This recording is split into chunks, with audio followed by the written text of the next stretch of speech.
No, no, no, no, no, no, no. Hey, y'all.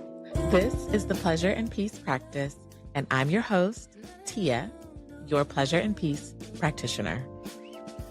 For those of you who may be new here, welcome. This is a space where your pleasure is not optional and your peace is sacred. Each episode, we explore things that are real, raw, and I hope restorative. Through honest conversation, evidence-based practice, and an abundance of permission, I encourage you to feel good. Whether you're here to reconnect with your body, unlearn harmful shame, or just take a breath, you belong here. Welcome in. Hey, y'all. Happy July. Happy summer. I hope wherever you are, you're enjoying yourself as much as you can today. My name is Tia, and this is the Pleasure and Peace Practice. I'm a therapist and an educator, with my formal titles being a fully licensed clinical social worker, certified EMDR therapist, sex therapist, and sex educator. All that's a mouthful. So a lot of the time, if I refer to myself, you may just hear me say that I'm your pleasure and peace practitioner. This is the first episode of the Pleasure and Peace Practice podcast. So I thought I'd do more introductions for people that aren't already familiar with me. I've been in private practice since the end of 2020 under the business name Lotus Holistic Therapy Center. I have had the best time working with primarily women of color and assisting them in their healing journey. Prior to that, I had the pleasure of working with adolescents aging out of the foster care system, adolescents who have caused sexual harm, adult survivors of both domestic and international trafficking, and families seeking both safe and affordable housing. I started this work as a social worker back in 2015 once I graduated because I wanted to make a difference. um, like most young people getting out of school, and I became a therapist in 2018 because I kept running into young brown girls that wanted to know why they had to continue going to talk to white women who were unfamiliar with their culture about their trauma. And I say white women specifically because if you're not aware, within the therapeutic spaces, merely white women are therapists. There's a very, very small percentage of Black women who are therapists, and an even smaller percentage of those Black women are certified to practice EMDR. An even smaller percentage of those are also sex therapists and sex educators. So this is very needed work.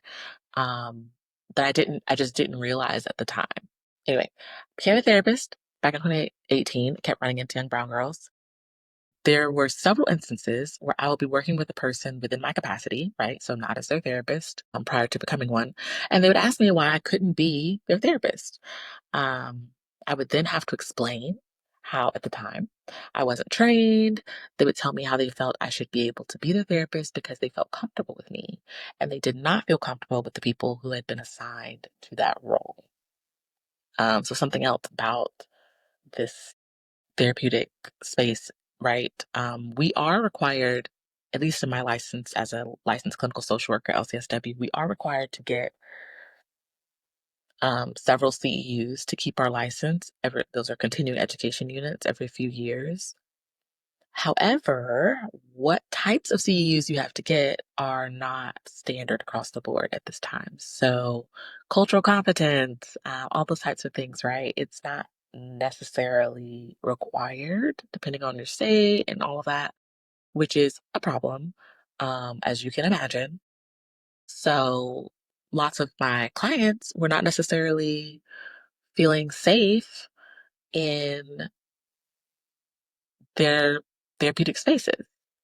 So, I made the decision after I had this conversation with people I was working with over several occasions that I would go and take the licensing exam. And if I passed, then that meant I would be a therapist. If I didn't pass, then I would go and move to Korea and teach English or something. And like, I'm laughing right now, but I'm very serious. I was really unsure about what I was going to do with my life. Um, And so that was something on the table. So thank God I did pass. And today I'm so proud and happy to say that because of a community that believed in me, especially my husband, who encouraged me to start my practice sooner than I anticipated, I have had the honor of witnessing women reconnect with their bodies, mend relationships with food, build relationships with others, and really bloom and flourish into the life that they want. In the decade since I have started my professional career, I can confidently say that my expertise is connecting with women of color and helping them to live their best lives. I have done this through both talk and somatic therapies, most notably eye movement, desensitization, and reprocessing, also known as EMDR. I found that my sessions often consist of helping women to learn how to both build and maintain boundaries, identify their feelings, and know they're safe to feel them, and then communicate those feelings effectively. It's so fun that through the work that I do, we get to address not only mental health concerns such as depression, anxiety, but also lifestyle concerns, such as having more fulfilling sex, having orgasms, more orgasms, better orgasms, increasing connection with loved ones.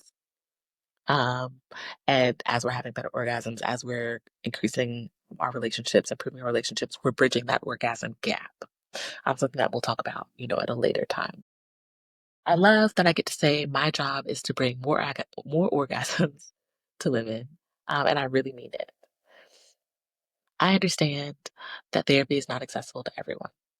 And so I wanted to create this podcast as another way to help people, right? That young idealist who wants to help people and change the world, right? Hasn't died, still here. So my hope is for you, hope for you is that by tuning into these episodes, you'll have more pleasure and peace in your life. I want you to know that there is no healthy shame that would prevent you from an abundance of joy. So I want to repeat that because I really want you to get it. I want you to know that there is no healthy shame that would prevent you from an abundance of joy. So this is not to say that you will never feel shame.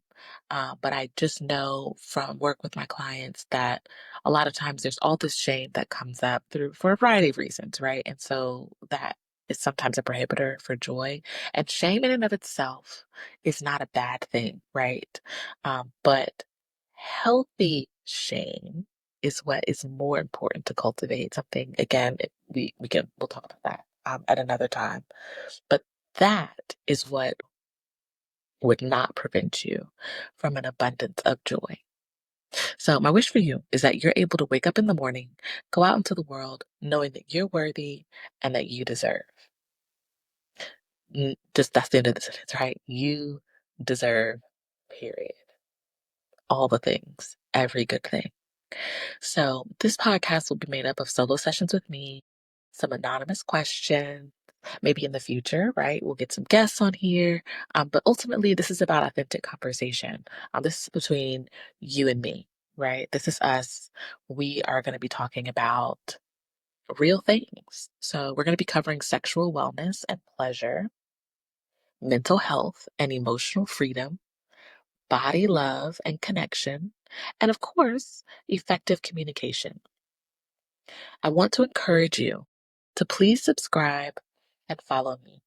Submit your anonymous questions. Share with some people you think could benefit. I don't know if you guys are familiar with Sue Johansson. She's this very old lady from Canada. But when I was young, a very little girl, I used to watch her show called Talk Sex with Sue Johansson. She came on at night and she just had all types of things that she would talk about. She would answer questions from the audience. And I just want to be able to do that for you. I want to be able to do that for us as people of color, Black women especially. So, as I mentioned earlier, I started my private practice as Lotus Holistic Therapy Center, but I've since evolved. We already have some anonymous questions rolling in. So, in our next episode, we're going to answer one of them while addressing what pleasure is and why it's more than sex. So, until then, I'm Tia, your pleasure and peace practitioner, reminding you to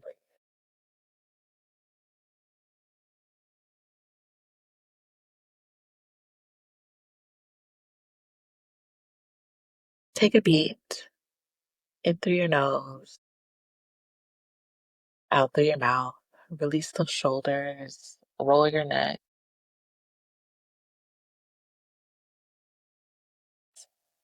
All right, I'll talk to you soon.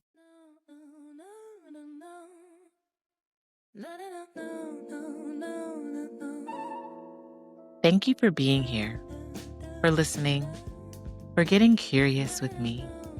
Whether it's a question, a story, or a truth, still finding words, this space is for you.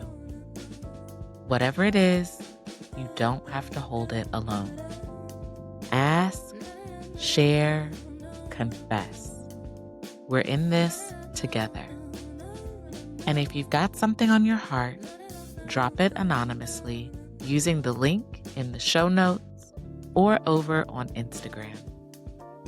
If this episode moved you, helped you, or made you feel seen, share it with a friend, leave a rating, or drop a comment. Your support helps this space grow.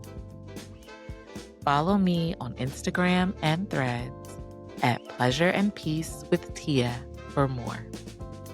Until next time, remember, I've got you and you've got this. Talk to y'all soon.